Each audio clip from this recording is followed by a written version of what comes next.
My name is Tine Konjedic and I'm currently working towards my PhD in the field of electrical engineering at the University of Maribor, Slovenia. In the academic year 2012-2013, I was a Fulbright visiting researcher at Virginia Tech in the United States. To be more specific, I worked in CPES, which is short for Center for Power Electronic Systems.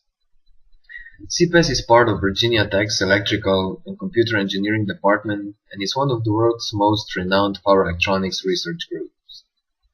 At the time of my stay at Virginia Tech, the group consisted of about 30 PhD student researchers, several postdocs and faculty members, and about 10 visiting researchers from other institutions like myself. But 30 PhD students, that was just amazing. In my Slovenian research group, we were only two, and we were covering like two topics in the broad field of power electronics. On the other hand, CPES had 30 PhD students working on almost the same number of research projects, and that's been going on for the last 30 years. As a group, they have a lot of experience and in-depth knowledge in all the areas of power electronics. And the thing I liked the most about working there was that no matter what kind of problem I ran into, there was always someone that has recently dealt with a similar issue and that could advise me on how to solve it or at least identify the causes for it. When working on your own, such things can take you a lot of time. I would also like to say a couple of things on how research work is organized there. Each PhD student is assigned to one of the project groups dealing with a specific research project. The groups usually consist of a senior PhD student, which is the student group leader, a few junior PhD students, and of course faculty members and supervisors. Most of the research projects are done in cooperation with the industry, with companies such as Boeing, Rolls-Royce, General Motors, General Electric, ABB, International Rectifier, and many others. Since work is done both in the companies and at the university, there are weekly project meetings in which students present their advances and solutions to the industry members, and vice versa also. And through those meetings and cooperation on projects, students have the opportunity to interact with researchers from the industry. And of course, companies get a chance to get to know their potential employees. As I know, a lot of students that were not interested in following a career in academics finished working for the company with which they cooperated on their PhD project. So myself, I got an opportunity to work on a project in cooperation with General Motors. The goal of the project was to build an ultralight, small, and highly efficient battery charger for electric vehicles. The key for achieving the project goals was to use novel, high-voltage gallium nitride transistors. This is a new semiconductor technology which has several advantages over conventional silicon-based transistors. But, however, the gallium nitride technology is still in the phase of development. A lot of devices we use did not withstand the conditions they were supposed to. The devices behaved in a different way and had to be driven in a different way than conventional silicon-based MOSFETs. So, long story short, those transistors gave us a lot of headaches before we managed to make the whole system work properly. But in the end, it was a great experience. It is a very good reference and also a great feeling to know that you have contributed to a project which has shifted the limits of achievable power density and efficiency for battery chargers in electric vehicles. In my opinion, there are scholarships and grants, and there's Fulbright. Not because I got it, but simply because it's a little more than just a scholarship or a grant.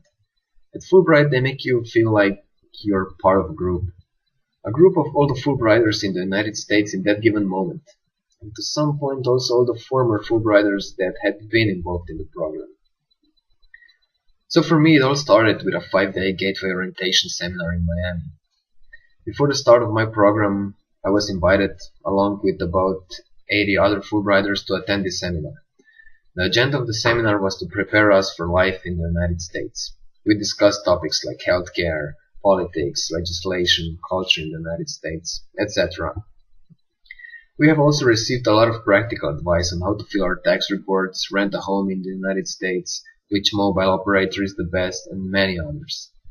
The seminar also involved a lot of social and team building activities through which you got the opportunity to bond with your peers, establish friendships, and in the end, I think that was the most important thing of all.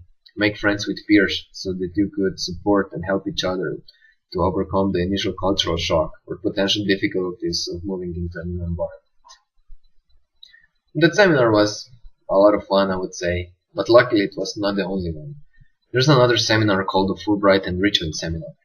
In fact, there are several of these seminars, each on a different topic, but each Fulbrighter can participate in only one of them.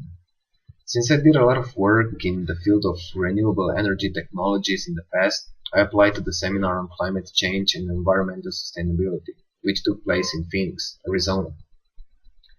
That was in February, if I remember correct, and you cannot imagine how good it felt to be in Phoenix, in the middle of winter, when everything was freezing back in Virginia. That was really great. However, this time I think there were even more participants than at the Gateway in Miami. About 100 or more Fulbrighters with all kinds of backgrounds: medicine, law, arts, engineering, business, economics, basically everything. And again, most of the work was done in groups, and I believe that exactly due to the interdisciplinary and multicultural structure of those groups, we came up with a lot of useful, interesting, and in some aspects even crazy ideas on how to preserve our environment or solve certain environmental issues. But it was not all about work and serious stuff over there. We had a lot of fun in the evenings. Just imagine 60 people going out together in the evening. It didn't really matter if a bar or a club was empty when we got there. There were so many of us, we made our own party everywhere we came. And that was pretty cool. So to sum it all up, I see my Fulbright as a great experience. It has significantly contributed to my personal and professional development. I think each PhD student should spend a semester or two abroad, and I consider the United States as one of the best options for doing that. I'm not saying that American universities are the best in all aspects and fields, but they certainly are different than most educational institutions in Europe. And if the opportunity arises, it's definitely worth taking it.